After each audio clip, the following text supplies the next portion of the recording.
കൂടിയാണ് Mallikamma. So over to U.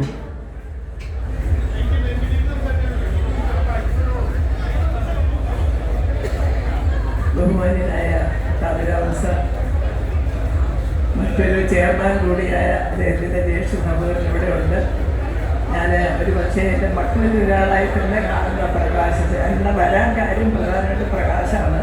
ഞാനിങ്ങനെ പൃഥ്വിരാജ് പോകുമ്പോൾ അറിയാമല്ലോ, നിങ്ങൾക്കൊക്കെയാണ് പെട്ടെന്ന് പൃഥ്വിരാജ് സംസാരിക്കാൻ തരുന്നത്. ഇപ്പം അമ്മ സംസാരിച്ചാലും സംസാരിച്ചില്ലെങ്കിലും കാര്യമൊന്നുമില്ല. പക്ഷേ ഏതായാലും എനിക്ക് നിങ്ങളെപ്പോലെ സന്തോഷം. കുറച്ച് ദിവസം കഴിഞ്ഞ് മോനെ ഒന്ന് കാണാൻ പറ്റിയല്ലോ ഈ പേര് പറഞ്ഞു. അപ്പം ഞാനിങ്ങനെ ആലോചിക്കുകയാണ്, ആ വെയിലത്ത് നിൽക്കുന്ന കൊച്ചു കുട്ടികളും എന്നെ കണ്ടപ്പോൾ ഒരുപാട് സ്നേഹത്തോടെ ചിരിച്ച ഈ പെൺകുട്ടികളൊക്കെ എന്നെ സംബന്ധിച്ച് പറയുകയാണെങ്കിൽ കല്യാൺ സിൽക്ക് എന്ന് പറഞ്ഞാൽ ഞാൻ തമാശയിൽ പറയാറുണ്ട്. ഞാൻ ഒരു ചലച്ചിത്ര ഈ നമ്മൾ സിനിമയിൽ അഭിനയിക്കാൻ പോകുമ്പോൾ നമ്മുടെ വേഷവിധാനങ്ങളെ കുറിച്ച് നമ്മൾ ചിന്തിക്കേണ്ട. പക്ഷെ അതുപോലെയല്ല സീരിയൽ.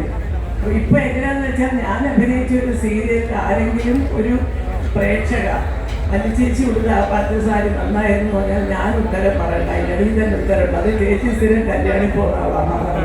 എന്നിട്ട് അവിടെ പോയി ചോദിക്കാറുണ്ട്. അപ്പോൾ ഒരുപാട് വർഷങ്ങളായിട്ട് ഞാൻ കല്യാൺ സിൽക്കിൻ്റെ ഒരു അവിടെ പോയിട്ടാണ് എൻ്റെ എല്ലാ ലക്ഷ്യമാകുന്നത്. അതൊന്നും അല്ല, അതിലുപരി ആദ്യം മുതലേ എല്ലാ കടയുടെ ഉദ്ഘാടനം അപ്പോഴൊക്കെ ഞാൻ വിചാരിക്കും ഞാൻ വരണം വേണം.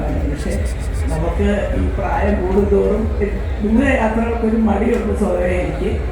ഇന്ന് എന്തായാലും കൊല്ലം വരെ വന്നാൽ മതിയല്ലോ എന്നുള്ള ഒരു സന്തോഷത്തിന് പ്രകാശും കുടുംബാംഗങ്ങളും ഒക്കെ വിളിച്ചു. അപ്പോൾ ഞാൻ അതുകൊണ്ട് വന്നു. വലിയ സന്തോഷം. അതിൻ്റെ കൂടെ നിങ്ങളോടൊപ്പം ഒക്കെ ഇവിടെ വന്ന് വെള്ളമൊക്കെ നിങ്ങൾ മോനെ കാണുമ്പോൾ കാണിക്കുന്ന ഓരോ കയ്യടി എൻ്റെ ഹൃദയത്തിലൊരു ഭയങ്കര എന്താ പറയുക വന്നിരിക്കുന്ന ഓർമ്മകളായിരിക്കും ജീവിച്ചിരിക്കുന്നത്.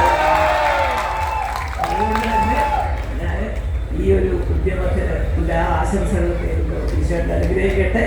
ഒപ്പം ബാക്കി ഞാൻ ആടുജീവിതം കണ്ടിട്ട് ചോദിക്കാം. ആടുജീവിതം കണ്ടിട്ട് ചോദിക്കാൻ പറഞ്ഞു. എല്ലാവർക്കും മനസ്സിലുള്ള ഒരു കാര്യമുണ്ടോ? മോൻ ആടുജീവിതത്തിന് വേണ്ടി നടത്തിയ ആ ഒരു ട്രാൻസ്ഫോർമേഷൻ, 31 കിലോ കുറച്ച ട്രാൻസ്ഫോർമേഷൻ എന്തായിരുന്നു? അതിനെ കുറിച്ചുള്ള മോനോട് പറയാനുണ്ടായിരുന്ന വാക്കുകൾ. ഇന്നലെ ഈ പടത്തിന്റെ ചില ഭാഗങ്ങളും പടം അടക്കം കണ്ടവർ ഇന്നലെ എൻ്റെ കൂടെ കിടപ്പുണ്ട്. ചേച്ചി ഒരു 3 കർച്ചീഫ് കൊണ്ടുപോകണം തിയേറ്ററിൽ പോകുമ്പോൾ. നമ്മൾ കർച്ചീഫോ എന്തുവാ ചേച്ചി ഉറപ്പാ അത്രോട്ട് കരയുന്നുള്ളതാണ്. അപ്പോൾ എനിക്ക് ഊഹിച്ചു ഞാൻ ചില പടങ്ങൾ ഇദ്ദേഹത്തിൻ്റെ ഈ ശരീരം അത് കണ്ടപ്പോഴേ സങ്കടം.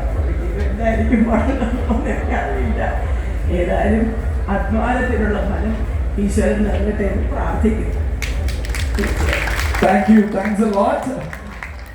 അടുത്തതായിട്ട്